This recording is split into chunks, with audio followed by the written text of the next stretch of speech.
Hi, it's Sabrina here again with yet another book review. I know, I don't seem to finish a book for ages and then I finished 2 in 1 week. Hooray, how cool is that? Anyway, I have finished Girls of Paper and Fire. This was the October Fairy Loot book and we did it as part of a read-along in the last week, which I think really helped me get through this. Heads up, this book does have a warning for sexual abuse. And so if that's something that you feel you can't read, possibly this might not be the book for you. But what is really good is in the front of this book, there are help numbers and places of contact that are there if you need them to discuss anything or get support, which I think is very good and very responsible. Girls of Paper and Fire is a fantasy world where the human race, I say human race, is split into 3 castes. We have the demon caste at the top, we have the moon caste in the middle, and the paper caste at the bottom. And guess where our hero comes from out of those castes? Yes, she's a paper caste. She is a human. She has no demon attributes whatsoever. She has nothing at all. She is a plain, bog standard human. They call him paper, as in blank, easy to damage. And every year, the lovely king of this world, obviously the demon king being at the top of the poll, gets to pick 8 paper girls to come to his palace and basically be his concubines for a year. Yay, lucky them. Seeing the sarcasm. Our heroine here, Lay, is picked as the 9th paper girl for various reasons, which I'm not going to spoil, which obviously puts a spanner in the works and is the start of a rebellion. This story is about abuse, surviving abuse, dealing with being imprisoned, forced against your will to do things that you don't want to do, and how a person survives that. And I think it's very honest, it's brutal sometimes, but it's also very funny as well. There are some very light moments in this where obviously the friendship between the paper girls arises, and they support each other, which I really enjoyed that aspect. In fact, I enjoyed pretty much all of this book apart from the ending. There is a romance in this book, but it's not the romance you think you're expecting. One of our paper girls falls for another paper girl. How cool is that? So that romance is told in a really sort of delicate and open way. It's a gradual build. It doesn't feel rushed, and it felt a solid relationship, not just one that came out of nothing. There was a genuine links here and a genuine building of that relationship. There are also other discussions of how, obviously our hero, she doesn't want to be a paper girl at any point in her life. She's never wanted to be a paper girl. But we find out that some of the other paper girls have other reasons for being there.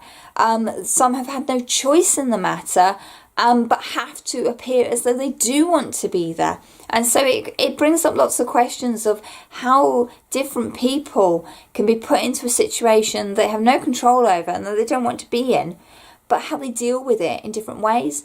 And don't think anybody at any point is made out to be a complete villain and an evil person in the system, apart from the Demon King, obviously, because he is. Yeah. They all have their reasons for the way they behave. So I felt a lot of sympathy towards a lot of the supporting characters.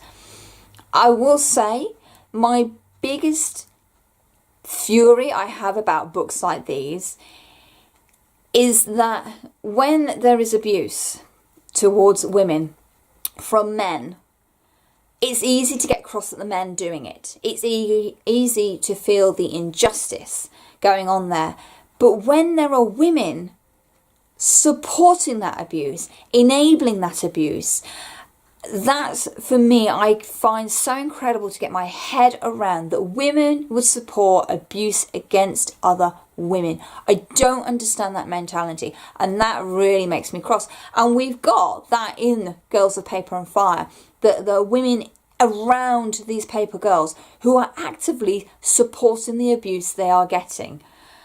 And not through ignorance, but because of prejudice, or being sympathetic, or because, you know, they think this is the best way of dealing with this situation. I don't understand women who support abuse against other women. I don't get them at all.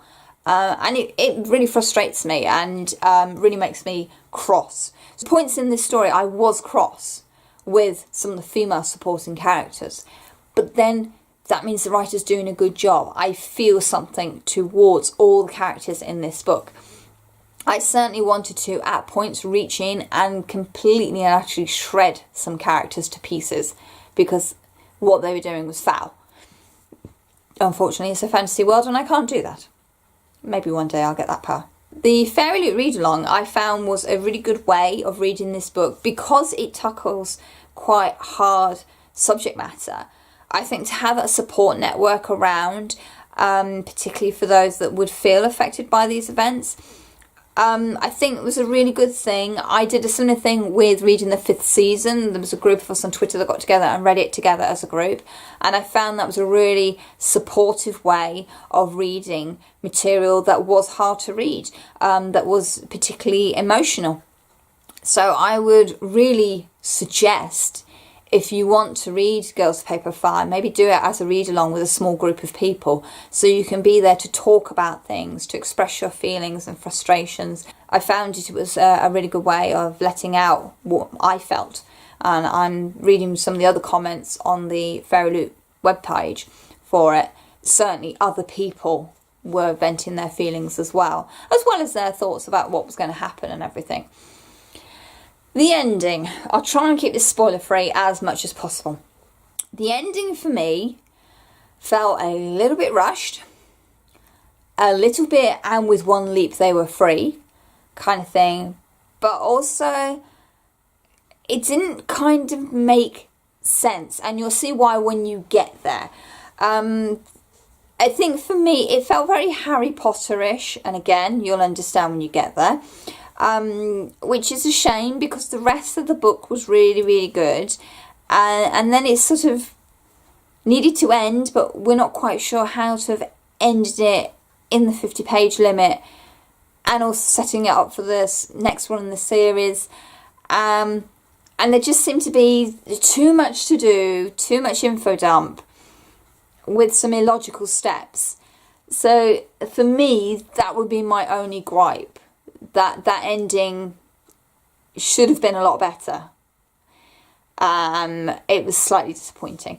But apart from that, I really did enjoy Girls of Paper and Fire. I thought it was well told. There were good, strong characters. There was a good relationship. There was good romance in there. And it felt very honest, which I think for books that tackle this kind of subjects, it needs to be. So there we go. There is going to be a sequel to this that will follow on from the repercussions of the very end scenes of this book. So I look forward to seeing where we're going to go. I have my suspicions already based on how this story has run, but I'll keep them to myself for now, because again, I don't want to spoil anything for people who haven't read Girls of Paper and Fire yet. So yeah, so if you have any comments on Girls of Paper and Fire, please leave them down below. I would love to hear your thoughts. I will also like to do a Booktuber shout out. I will leave a link to a Booktuber in the description box down below for you to go and check out and share some love. As always, thank you very much for watching and happy reading.